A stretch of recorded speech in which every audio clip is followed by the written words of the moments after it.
بڑی افسوس کی بات ہے اور مجبور ہو کے میں یہ ویڈیو بنا رہا ہوں. عجب منظر ہو گیا ہے مکہ شریف اور مدینہ منورہ میں. عجب سا حال دیکھنے کو مل رہا ہے.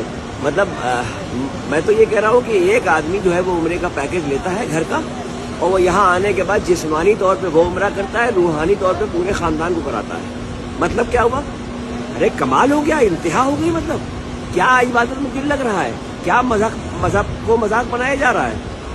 ہر آدمی اپنے بوجھ بنا رہا ہے. یعنی خانہ کعبہ کے اطراف میں طواف کے دوران یا اس کے غلاف سے لپٹنا آدمی سمجھتا ہے کہ جذبے سے لپٹ رہا ہے. ابھی یہ آپ ویڈیو دیکھیے نیچے کس انداز میں لگے ہوئے لوگ. یہی حال میں نے مدینہ منورہ میں دیکھا. حضور کے روضے پہ ادب اور احترام سے جانے کے بجائے بوجھ بن رہے ہیں.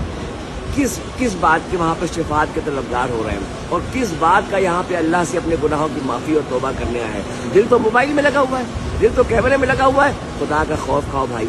اللہ کے واسطے اپنی محنت کی کمائی کا پیسہ لگا کے پیکیج لے کے یہاں آ کے اپنی عبادت کو ضائع نہ کیجیے. اللہ کے واسطے آپ اپنے جس بھی فرقے کے جس بھی مسلک کے جاننے والے ہوں اپنے عالم دین سے پوچھ لیجیے کہ کیا یہ مناسب ہے.